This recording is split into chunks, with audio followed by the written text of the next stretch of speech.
හුඟ කාලෙකට පස්සේ මං අද අලුත් කතාවක් අරගෙන ආවා. කතාවේ නම රහස් ආදරවන්තයා. මේ කතාවත් අමුතුම ජාතියේ ආදර කතාවක්. ඔයාලා ඉතින් අහලා බලන්නකෝ මේක මොන ජාතියේ කතාවක්ද කියලා. මේ අහිංසකාවිගේ සිතුවිලි නිම්නයයි. අපි යන්තම් එහෙනම් කතාවට. වැස්සක් කියන්නේ මේ ලෝකේ මන් දකින තවත් එක ආකර්ශනීයම මොහොතක්. වැස්ස කියන දෙය විවිධ පුද්ගලයන් විවිධ ආකාරයෙන් දකිනවා.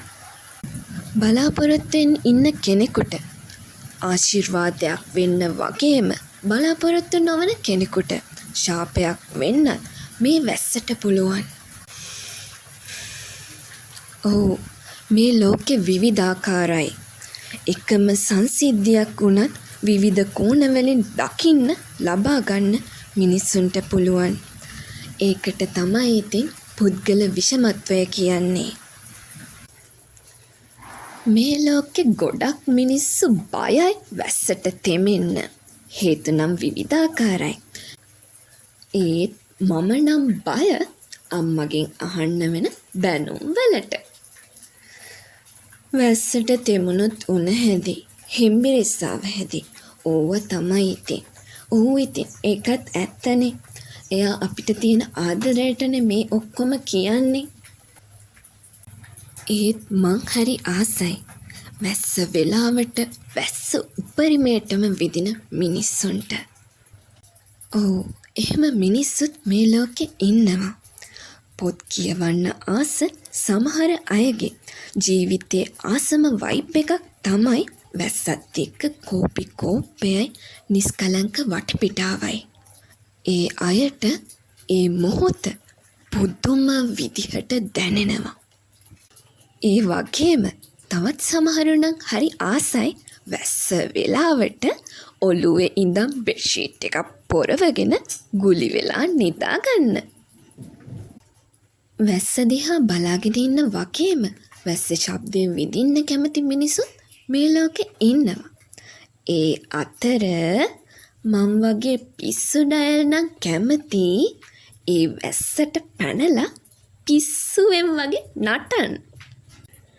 ඔව්, වැස්ස කියන්නේ වචන වලින් විස්තර කරන්න බැරි අමුතුම හැඟීමක්.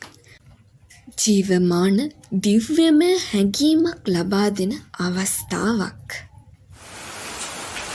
වැස්ස පුද්ගලයන් දකින ආකාරය විවිධාකාර වෙනවා වගේම වැස්සත් විවිධාකාරයි. සමහර වැසි මොර සූරන්නම වහිනවා. ඒත් සමහර වැසිවලට පර මල් පෙත්තක්වත් බිමට හෙලීමට හැකියාවක් නැහැ. මම නම් ඉතින් මධ්‍යම ප්‍රතිපදාවට කැමති කෙනෙක් හින්දා මම නම් කැමති ගොඩක් තදත් නැති ලාමකත් නැති සාමාන්‍ය ප්‍රමාණයේ වැස්සකට. ඒ වගේ වැස්සක් කියන්නේ ඇත්තමයි පිස්සුවක්. ඇත්තම කිව්වොත් වැස්ස තමයි මගේ රහස් ආදරවන්තයා. වහින හැම දවසකම එයා මට කතා කරනවා අපි දෙන්නම විතරක් දන්න අපි දෙන්නගේ රහස් භාෂාවෙන්. ඒත් අපි දෙන්නගේ රහස් ආදර කතාවට අපේ අම්මා හරස් වෙන හැමදාකම වගේ. කලාතුරකින් දවසක විතරක් මට එයාව හම්බ වෙනවා.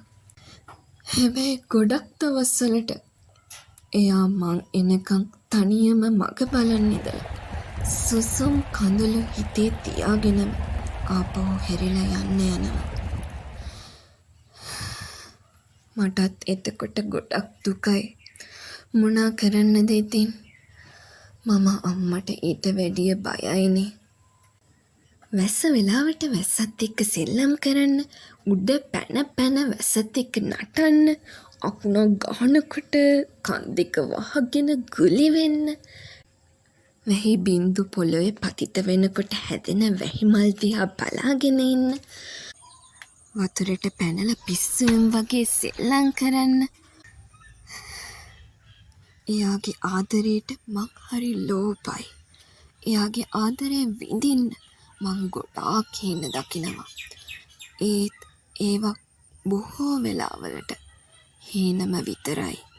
ඔව් ඇත්තම කිව්වොත් මං ආදරය විඳින්න ගොඩාරියක් ආසයි. ඒත් මං බයයි. මොනා කරන්නද ඉතින්? ඒ තමයි අපේ දෛවය.